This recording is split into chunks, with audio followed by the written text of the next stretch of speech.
Broadcasting from the business capital of the world, this is the Podcast Business News Network. Deep question now, but could answer a lot of questions for you. Do you hear voices in your head? Sometimes voice tells you to do one thing, you're thinking of doing another thing. You kind of struggle with that. Is that something to be concerned about? It's a part of you. There's many different parts of you. And we're going to look at those today with somebody who is a clinical hypnotherapist, a clinical mental health practitioner, NLP practitioner, by the way. Cute little dog he also has. Just walked in the room. Welcome to my world. He's 6 months old. Master of business, success coach, and so much more. He knows his stuff. Noah James is with us today. Welcome, sir. How are you? Hey, I'm feeling wonderful. It's a great day, and it's wonderful to be with you. So, important question here. What part of you feels wonderful? Curious that you should ask that question. Yeah, today it's really about those parts. You kind of hit it on the nail when you started talking about there are parts of us that we believe are self-talk. And, we've all had that statement about, geez, part of me wants to clean my room, but yet another part of me says, I don't think I want to. Well, is that self-talk? Well, certainly it is, but it also could be self-talk. So we want to talk a little bit about that today and how that impacts us, particularly as we find ourselves caught up in behavior that we can't seemingly understand what the source is and why it routinely returns to us without provocation, and seemingly seems like it's out of control and you can't really change it. It's reflexive or automatic. So one point of concern here is that when anybody goes through a psychological evaluation, be it with a therapist or a psychiatrist, there's a standard classic question that's always asked. And that question is, do you hear voices in your head? And many times that's an alarm. The lights go off, red lights. Yeah. And that's good. Oh, this one's hearing voices. They're hearing voices. It doesn't sound like schizophrenia or whatever the diagnosis could potentially be, even before. Is that a major concern? Obviously, if the voices are telling you to do specific things, I guess that's a concern. But what are your thoughts overall on this? Well, let me start out by really discussing what parts are. There's subpersonality mind states created predominantly before the age of 11, at a time of learning. So let's think about this, and I'm going to rehearse this a little bit as we go through this. But you made a comment several weeks ago, and I think it may have been almost last week when we were talking off camera, that you said, well, there's, you talk to therapists, and the therapist will have this conversation with you. But I want you to talk about the child part of you, right? Sure. Well, if we looked at this really globally, parts are created as templates for learning when we're growing from infancy all the way up to probably the age of 10, where you get an analytic mind finally developmentally. The mind is creating programs from which to deal with life. So every issue that comes up, it creates a program and it sticks it in there, and then it gets automatically pulled, to the surface to run as a response to life. Now, by the time you're 10 years old, this is what's really remarkable. By the time you're 8 or 9 years old, 95% of who you are is already formed. And all of these programs are running automatically and being triggered. Now, some time ago, I don't know, season 1, so to speak, I made a statement about a 4-year-old getting locked in the closet. You remember this? A 4-year-old is going to play hide and seek with their best little buddy, and so they choose to hide in the closet. Well, they turn the doorknob and close it, and all of a sudden there is no doorknob on the inside. There's no light switch. It's terrifying. All of a sudden, the subconscious mind whirs into being and says, danger, danger, Will Robinson, what will we do? This is a threat to your life. Well, in some cases, the body will literally spit out a subpersonality, a mini me, so to speak, that will deal with the trauma of that moment so the core can remain intact. What people don't realize is that little part of you never grows up, never grows away. It remains ever vigilant, trying to protect you from revivification of a similar event in the future. So now you're 16 years old, you go through a car wash, and lo and behold, it's a small dark place, very reminiscent of where you were in, and so to speak, that part dun, da, da, da, comes to the forefront to rescue you. Unfortunately, when it comes to the forefront, it brings with you all of those emotions you felt when you were 4 years old in the closet. Now your conscious mind is assailing you, thinking, what's wrong with you, idiot? It's a car wash. Get over yourself.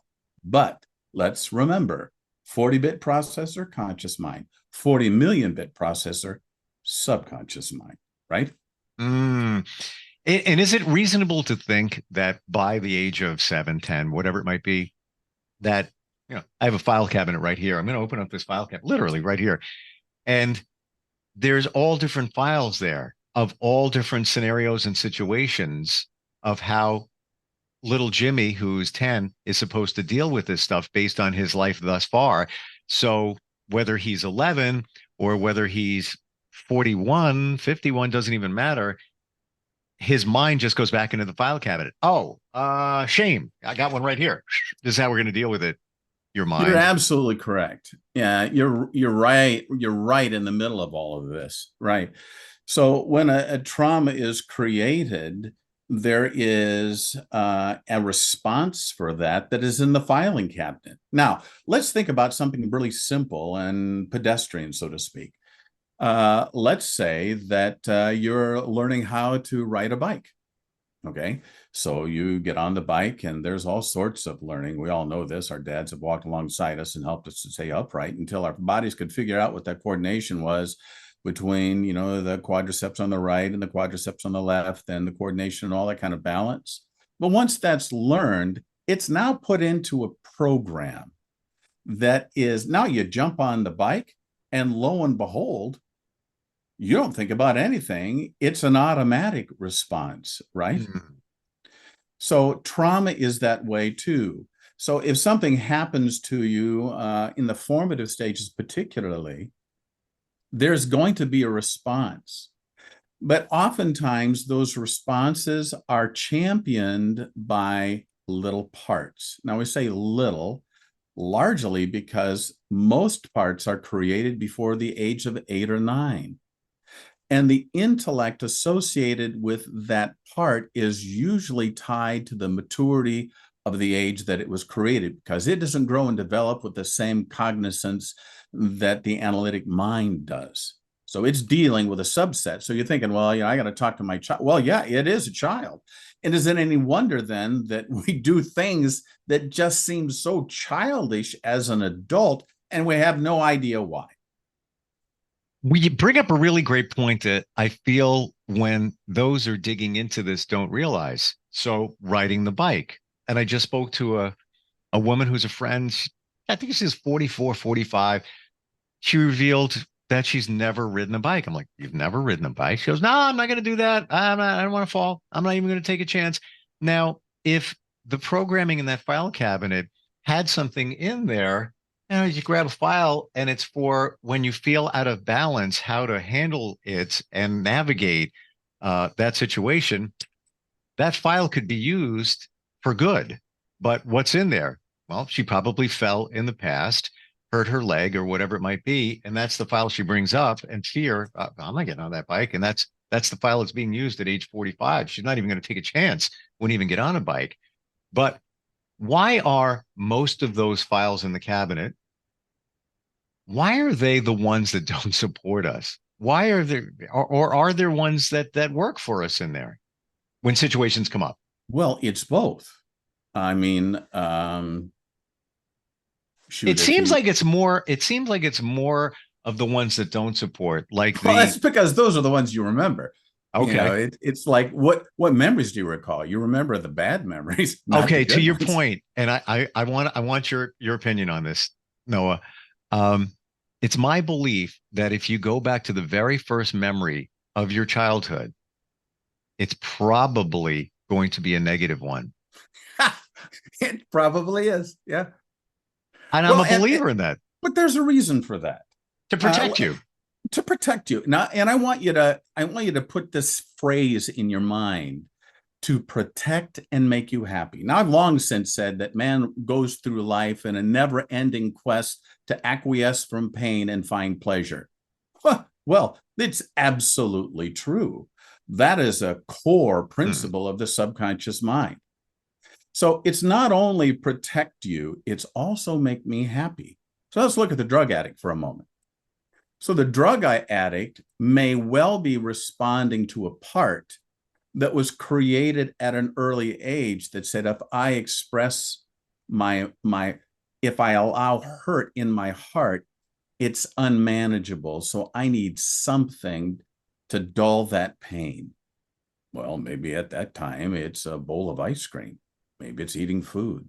But then when drugs become available and there's experimentation, that part goes, hey, that really worked well. And how about that alcohol? That works well too. So now you have a part that is attempting to protect you and to make you happy, not protect you, but rather make you happy through utilization of an altered substance. Now you think it's your conscious mind, but it's not.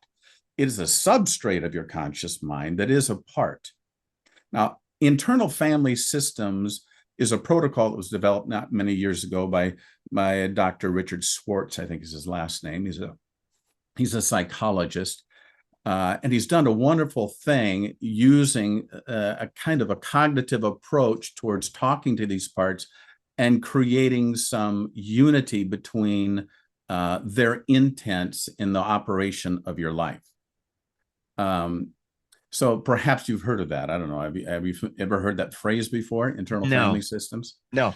Well, it turns out that in his mind, he believes, and I'm not suggesting that he's wrong, he believes that the human mind was created to be subdivided, and that all of these parts that are created throughout life, there is very, very many of them, are created to trigger particular events that go on to protect us or make us happy.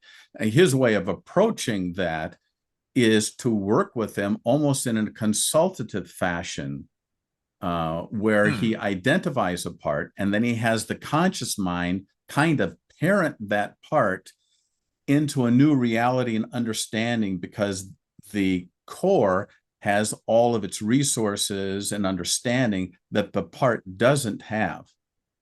And often that part feels estranged and alone, and he's got a really crappy job because what he's got to do is, and I'll give you an example of this.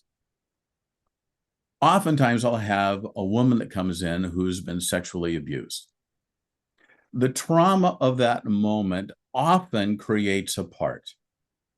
The part absorbs the trauma, all the negative emotions of that trauma.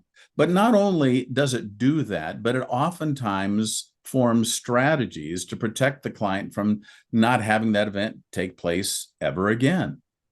So now that part that sees the young lady engender a relationship with a guy says, whoa, we can't have this. We know what happened the last time she did this. This person committed date rape.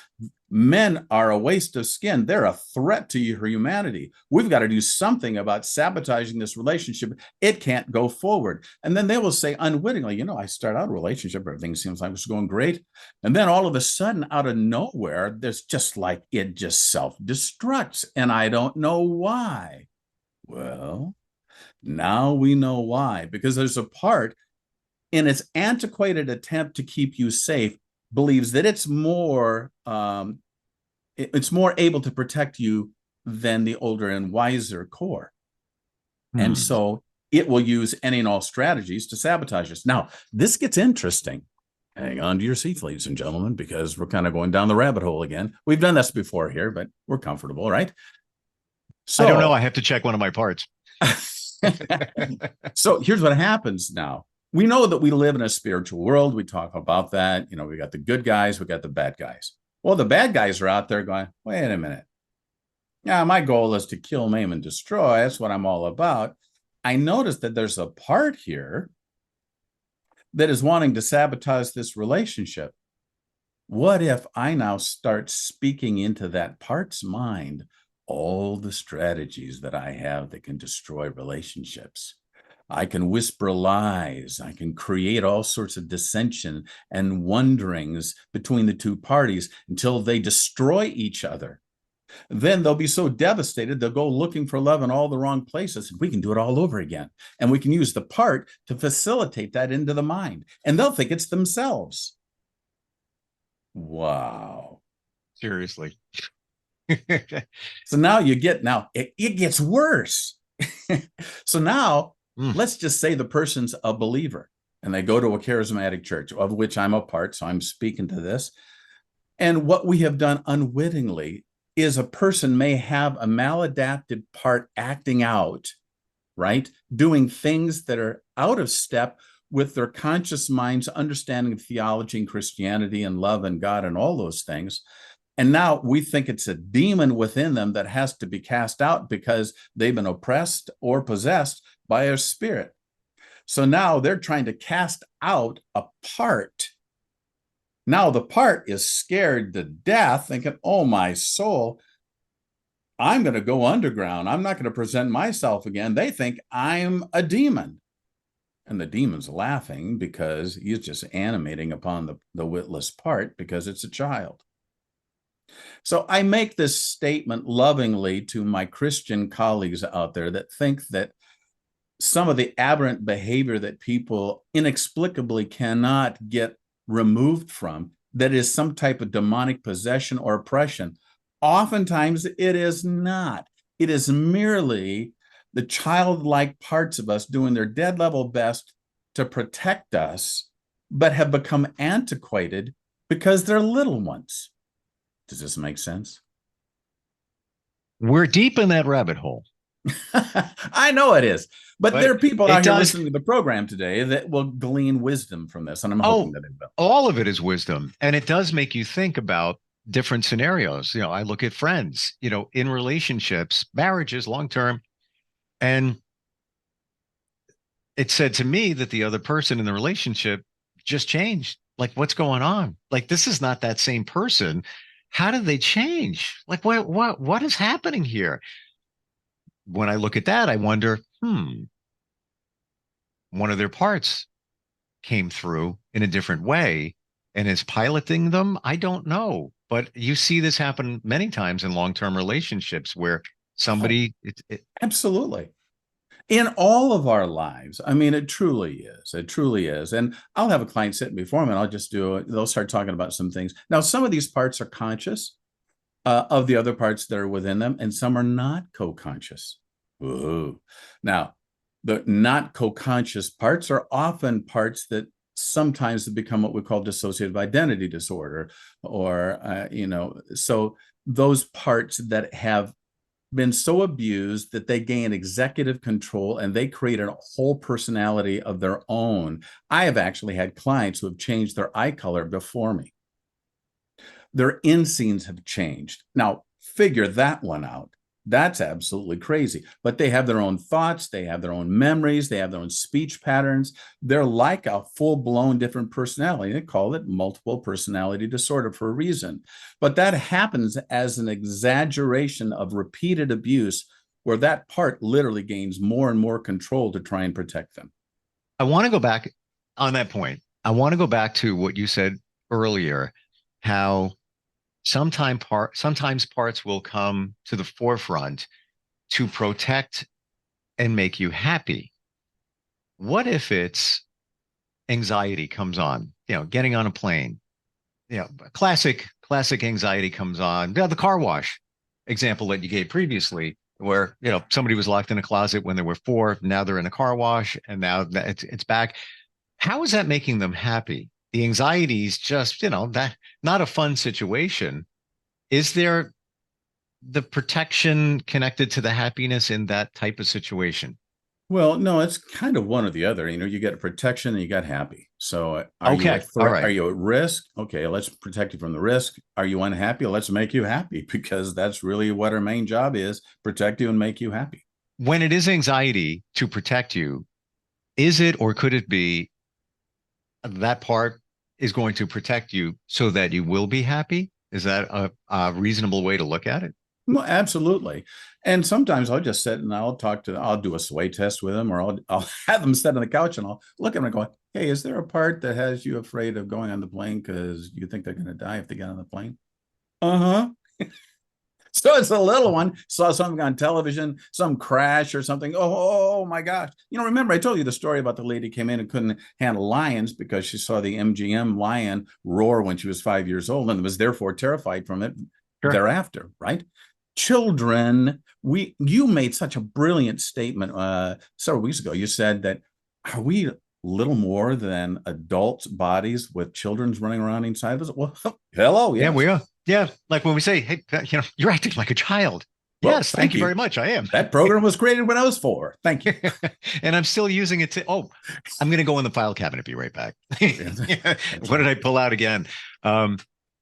Or there's a classic term too, sitting in the child chair. We're all sitting in the child chair. How often do we get out of the child chair? I guess it's when we confront what's going on in our lives or have beneficial type therapy. And there is wisdom. How much time do we have left here? 30 seconds. 30 seconds. Ish. To take a look at how we're behaving and to ask the questions, is there a part of me that is doing this? Work with a therapist that knows what they're talking about. IFS people know. Clinical hypnotherapists have been doing this for many years. This is their bailiwick. If you need help, we can do this online together. You can call me at 319-640-6504. Go to my website at Mind Transformation Inc. That's Mind Transformation Inc., all one word. We'd love to help you. Is it easy to do? It's actually pretty easy. Is it lengthy? Not really. It's pretty straightforward because it's just the way God built us. It came very clear today. When we first started talking about parts, I had that view of, the devil and the angel, that kind of thing. The part of you is this and that.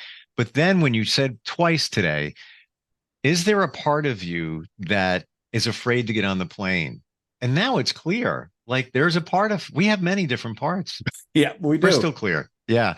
Noah, great talking with you today. Idea, maybe at some point in the future, could we use me as a proverbial guinea pig test subject, sway test to show how that works with, emotion code or whatever? I don't know if that would even be possible. Absolutely. I've never had it done and played around with it a little bit. I try to do it, for myself or, the finger test and all of that. Would love to have you show us how to do that. I'm looking forward to it. As always, a joy to be with you. Looking forward to hearing from your viewing audience. Again, the number is 319-640-6504. Reach us online at Mind Transformation Inc. Thank you for today. Appreciate it. Are you looking for even more of the podcasts and hosts that you love? The Podcast Business News Network is proud to announce that you now have even more ways to listen live. Check out the MyTuner Radio, online radio box, and Simple Radio apps on iOS and Android, or find us online. Search for Business News Network on mytuner-radio.com, or search Podcast Business News Network on streama.com and onlineradiobox.com/US. Take your podcast on the go and don't miss a minute of the action.